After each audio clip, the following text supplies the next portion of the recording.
Welcome to Nitpicking Nerds. Today, we got some cards that just aren't worth their price tag. Some of the most overpriced cards in the entire format.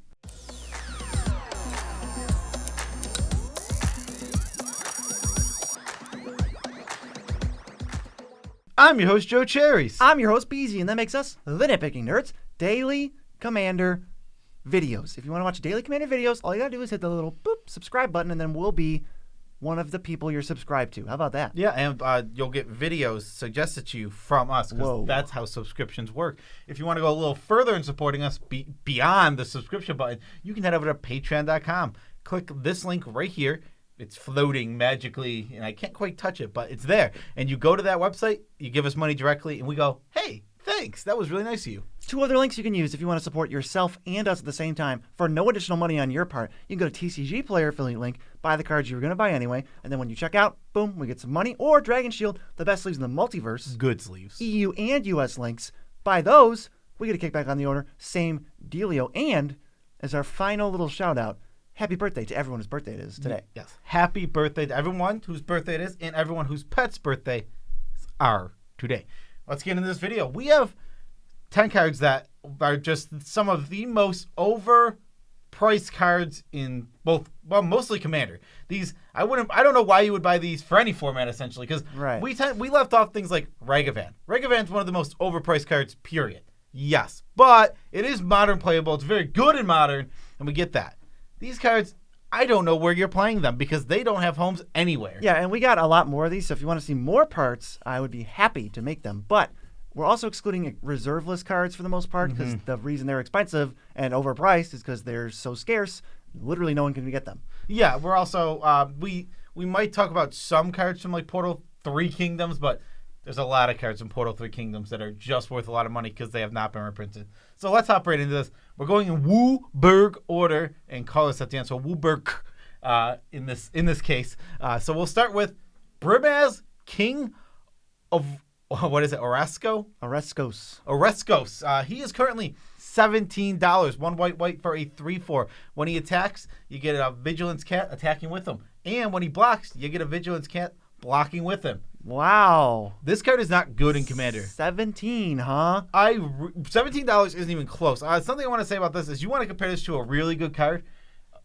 Adeline. Same mana cost. That is the card you want. Demolishes this card. If you think you want Brimaz in your deck, and you're not Cats, in your not Cats. If you think you want Brimaz and you're not playing Cats, you want Adeline. Right. That's the card you want. And no, you don't want both because Brimaz does not hold his weight at all. Right, like it's not even a card I think about like that is basically in the format. It's so below par for anything I could ever want for like literally any deck that when I found out it was 17, it like exploded my brain.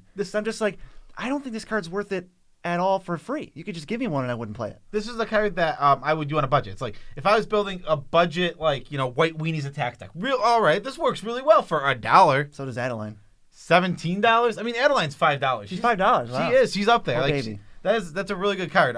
But so would you rather have 3 Adelines and a soda from McDonald's or Brimaz? I've only been drinking water, so I'll take 3 Adelines. Okay. And no soda. And no soda. And I'm still in on the Adelines. 3 Adelines and set $2 on fire. Yes. I will. I'd rather set $2 on fire than have a Brimaz. So next is another white card. It's Wedding Ring. 2 white. For a 4-mana artifact, when it enters the battlefield, you can give a copy of it to another player so that you both have wedding rings. Whenever an opponent who controls a wedding ring draws a card on their turn, you also draw a card. But that goes for them too because they have a wedding ring. I don't know what we expect out of this card. This card kind of just flops off and its face for me because it draws as many cards for you as it does another player. If the idea is like, hey, you give it to the player with lots of card draw, okay, fine, dandy. But your deck better suck at card drawing. I mean, it better suck to make sure that you're never giving away more cards. Because if as soon as you're in a white deck, you put a Skull Clamp on a creature, now you're giving away 2 cards. Why would I ever want to do that? Yeah, I don't get this one. This is like, for me, it's like a flavor home run. Maybe there's some like fun collector piece because it's not in the real set. So there's some cool stuff going on. But like as a playable Magic card, I just don't think this comes close for me. Especially, we're not even on the train of like Secret Rendezvous, and this just feels like a more complicated, slower, more intense version of that we're just not interested in. I don't want to go 1-for-1 on cards with everybody. So I'm just like not playing this card. And for 17, I just don't see where you'd ever play it for 17. Yeah, it's the exact same price as Burmaz. Exactly. White is not that bad at drawing anymore. It's not even close. And we don't need these kind of cards. We don't need the wedding rings that are giving our opponents stuff. We need cards that are just going to actually draw us cards. We need Welcoming Vampire. We need Mentor of the Week. We need those kind of cards. We don't need Wedding Ring. Yeah, I will say, though, Wedding Ring 10,000 times better than Brimaz, I think. Unless it lowers your win percentage by giving away cards. I don't know. I think Burmaz is better. I don't think... So I think the reason... So Burmaz is an okay card that is outshined in its slot by a million different cards. That's his issue. Mm-hmm. It's not that he's a bad card overall. Wedding Ring, I think, is just a bad. It might lower card. Your win percentage. It might, like a Rites of Flourishing. Exactly. Well, it's not even if it doesn't, even if it's not lowering your win percentage per se, I don't think it's upping it at all. Burmaz can win games in certain scenarios and actually do some things. Like he gives you tokens. He has a strategy. He's doing something. Wedding Ring doesn't have that. Okay. Let's go to the next one, which is actually a sweet card. It's Sakushima's Student. It's 5 mana for a clone, but you can ninjutsu it for 2 mana. So then you're basically just going to get, if you have an unblocked creature, you get the best thing on the field that's going to smack somebody that turn. And obviously this card's really cool. Also really niche. $69 for this card. It's okay. I want to say I think Sakushima is a good card that if it was $20, I wouldn't even say it was overpriced. The Sakushima or Sakushima Student? Sakushima Student. The card we're talking about. It's up on I don't screen. Yeah. A card that if it was like $20, I would go, okay, that's fine. I mean, it's, a little overpriced, but it's not crazy. $69, way out of the price range of what I would ever expect for this card. I bought one at $60.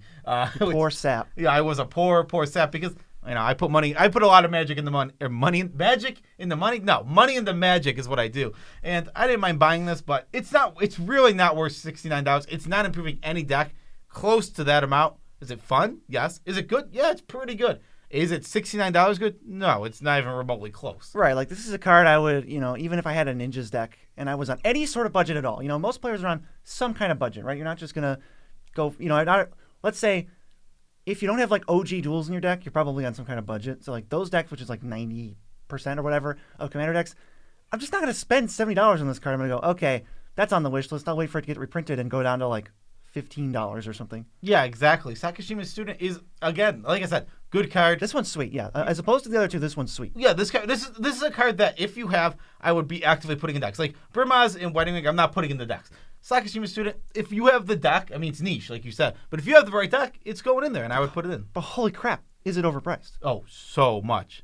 Now that Amber's joined us, we can go on to number 4. This is just one of my pet peeve. Like, I just have the question of, like, how is this card $42? It's Bitter Blossom. 1 in black for a fairy enchantment. Every upkeep, every one of your upkeeps, you lose 1 life, and you get a fairy with flying. I just, we've tested this card over and over. I keep going back to it. I'm like, is it really that good? People play it all the time.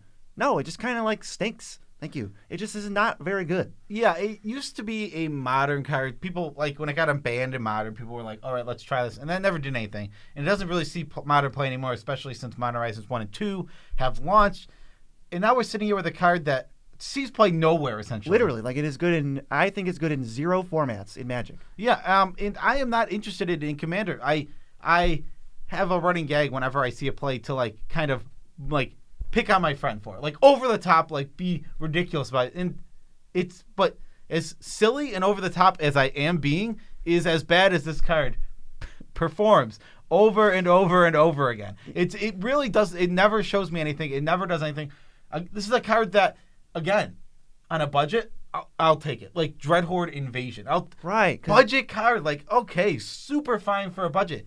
$42 is not budget, and I don't. If you're able to spend $42 on the card, I can't justify ever spending $42 on Bitter Blossom. Right. I mean, buy because it's cool, but not because it's a good card that'll fit in your token deck or black deck. There's faster, better ways to make tokens all across the curve. It's just not going to be worth it. It's also, if you're playing this kind of tokens or maybe a creature sacrifice deck, it's not a creature. Also, I would only play this in fairies. That's where I spend $40 because fairies is a niche archetype. At least getting if you can weaponize fairies specifically, that's going to be good. Otherwise, I'm out. Which would lead me to believe this is a $5 card. Yep, that would make. It's even been reprinted a couple times. Yeah, I mean it has a cool secret layer. I don't get it. How about this next one? Okay, we've talked about this before. Actually, we've talked about it being overpriced. But it's spiked. Well, higher. It's $15 more than when we talked about it before. How is this even true? It's the Meathook Massacre. It's $65. I will state again, with a lot of cards, at least a few, Sakushima's Student on this list, this is not only good, I think it's a great Magic card for Commander. Very good. It's not even close to the realm of $65 when we're sitting in a world where Toxic Deluge is $20. Right. That's just not true. Damnation is $30, and that's overpriced as it is. That's already overpriced. Meathook Massacre it's down the line. You need to, like me and BZ have come up with our favorite metric for would you want this in your deck? Would you pay it for black ever? Right. If the answer is yes, it belongs in your deck. That's when. But there's a lot of decks that's not good for. Right. If the answer is no, then you just shouldn't play it. And I think this might be now. We will give a disclaimer here. Unlike a lot of these on this list that are good nowhere, this one is good in standard. Right. And I don't know for sure, but I know that I think the Pro Tour that they alluded to is going to be Pioneer. So I think a bunch of stuff's going to get real wonky from Pioneer over the next 6 months. And that is all fine and dandy. But for us though, if you say, "Hey, I want to buy Meathook Massacre," how much is it? $65. That's overpriced. That's where we're at. We are talking from the commander perspective. I have one Meathook Massacre. That's it. That's all I have. I bought one and I felt bad at $50. It's a card I might play too. I think I would probably put this in a deck. I'm not. I refuse. No way am I spending $65 on this. Yeah, it's just wait till it's out of standard because I feel like this one's gonna just woo. Yeah, is it good in commander? Sure, but it's just gonna drop way down when it gets out of standard and you can finally get one. Get one for $20. I'll even take one for $20.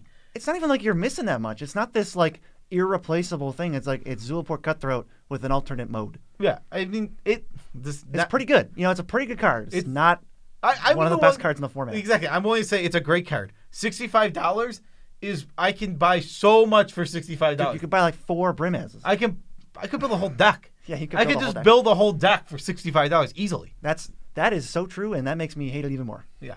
What is next? This one is mind-boggling. Actually, you don't know what it does. I read it. Yeah, I'll say the name because I'm part of this too, and then I get to be I contributed. Sarkon Dragon Soul, $24. It's oh yeah, it's a Planeswalker, but it's a 6-mana Planeswalker from a not commander deck, a Planeswalker deck. I thought you were gonna sneeze. One of the Planeswalker. Well, I'm just whoa. It's from a Planeswalker deck. This is not a good card. This is not anything. This is an awful card. Should we even read it? Is there even a point? It is 6 mana for a Planeswalker, 5 loyalty, pluses to do 1 to each opponent's creatures and each opponent. Nice. Then it minuses to deal 4 to a player or Planeswalker. Dude, that's so good. So this is already the worst Planeswalker you've ever heard of. And then it -9. So to actually do something really cool, which is search out any number of dragons to the battlefield.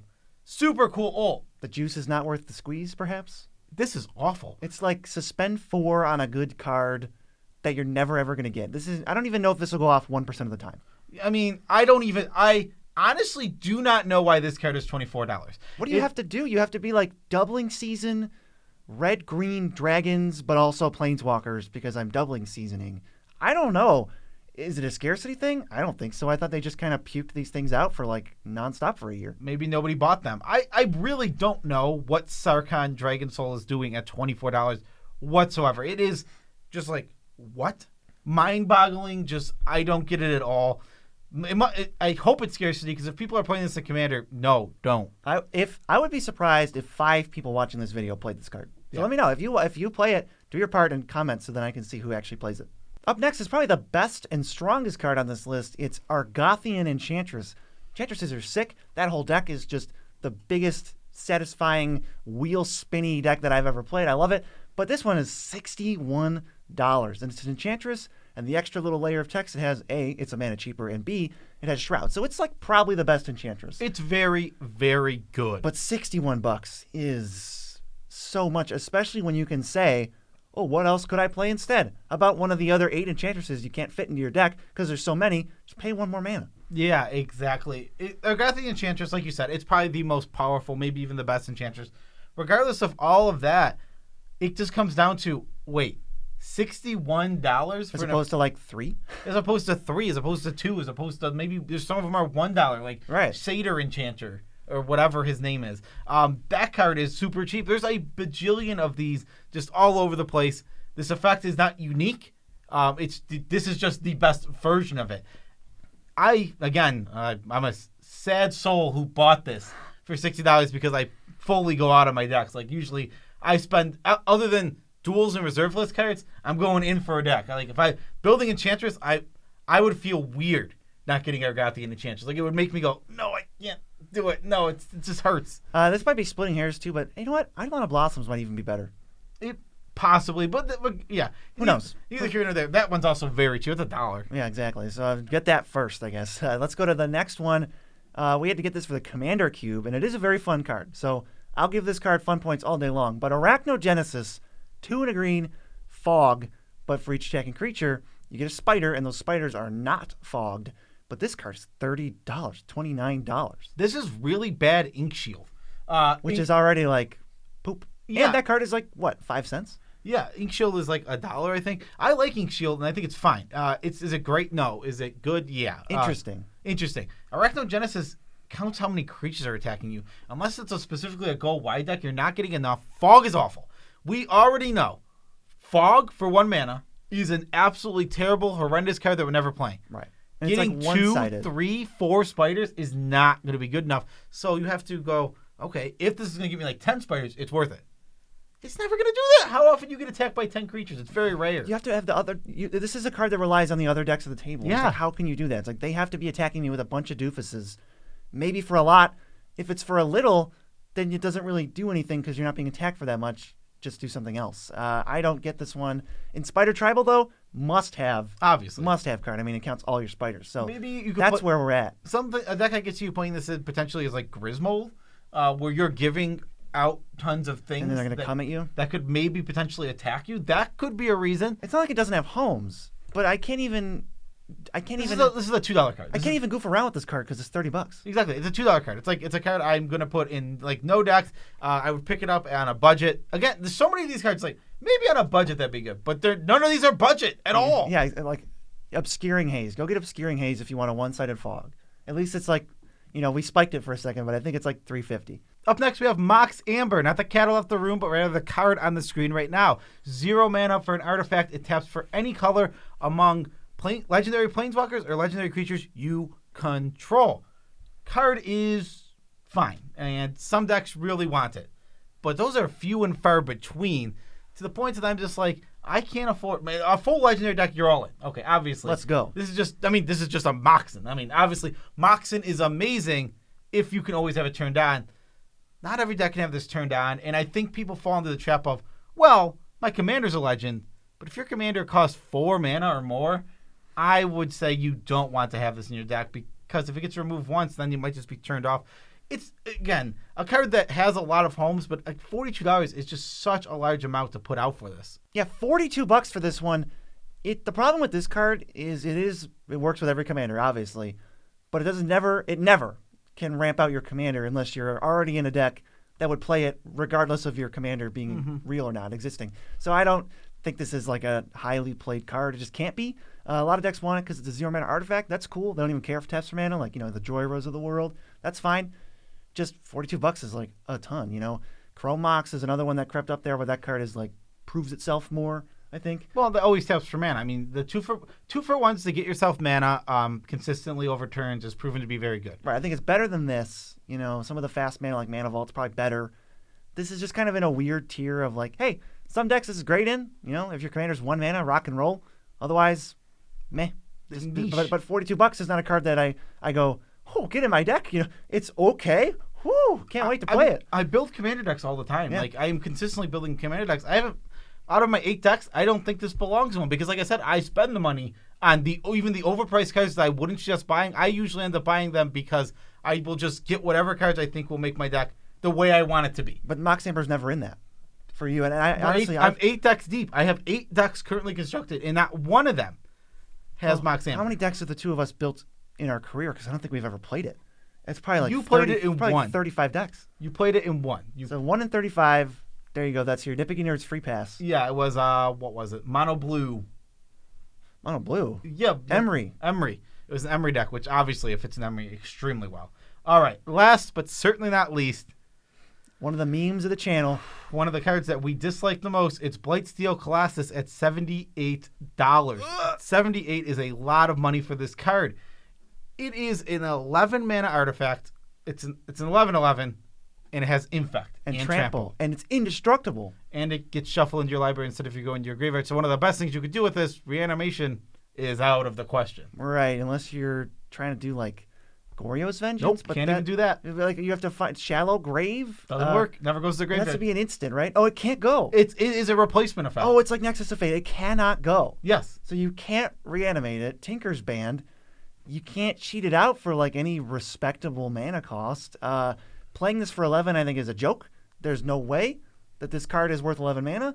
Or 12 mana, I think it is. It's 12 mana. Is it 12 mana? First, you're giving too much credit. There's no way this card's worth 12 mana or... Okay, yeah, there's no way. But one of the problems with this card is, you get this giant threat. Like, it is a threat. It's a one-hit kill, literally. That's pretty sweet. It can't be chump blocked by a 1/1. But as soon as they block it with a 2/2, you did nothing. The attack was rendered entirely useless until you send it back around to yourself and then attack them again. It's not real damage. I hate this card. I think it's so bad.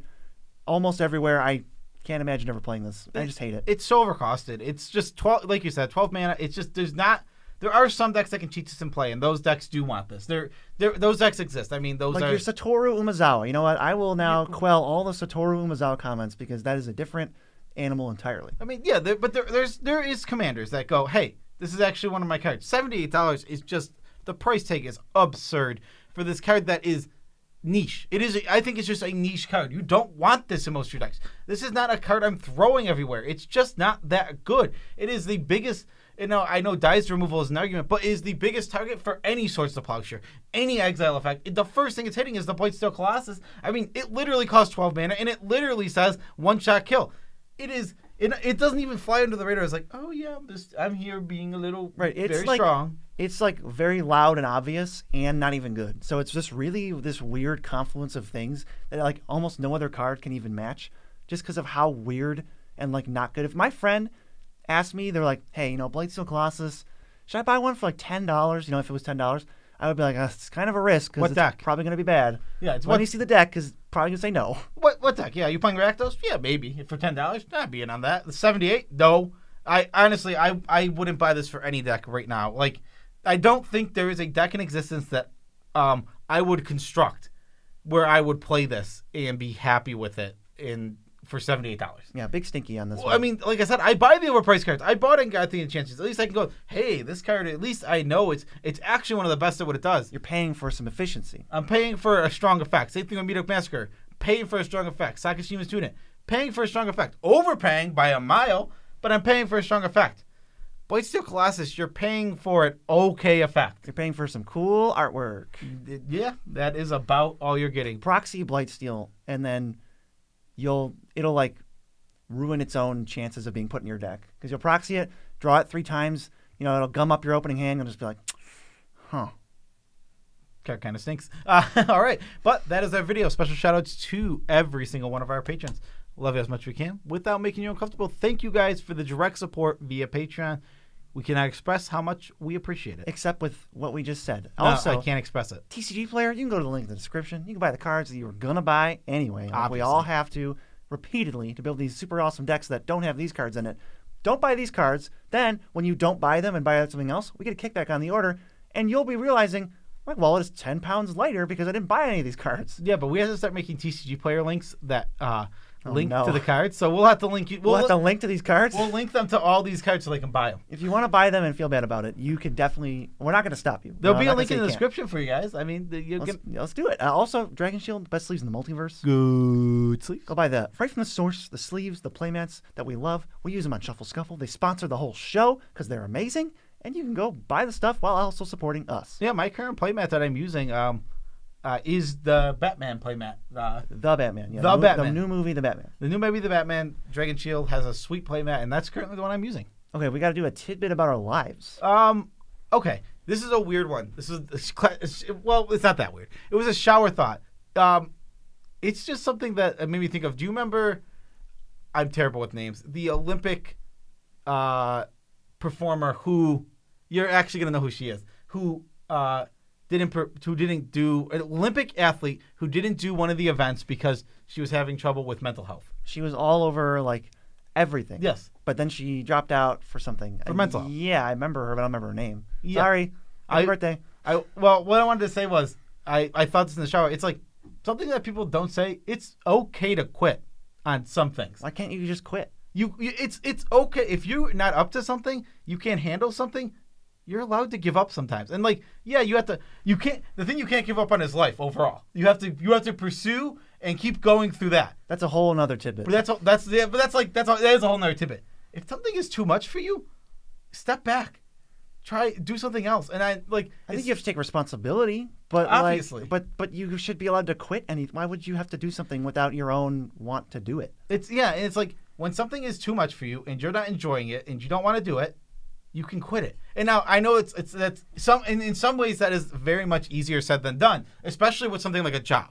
I am never going to harp on anybody for. We're just saying you should be able to, not do it. Like you should be able. You have the right to quit. Yeah, but it's not that you have the right to. It's that it's okay to. Right. That it is okay to step back from something that you don't feel like you want to do, and that is more than okay. Like, why should you be called a failure or like a loser? Or you can be called a quitter because technically you are a quitter, but that has so many negative connotations. It does. It's so stupid. It really does. And I thought that was an interesting shot where it's like, it is okay in a lot of situations to quit, to not do it, to not want to keep doing whatever you're doing.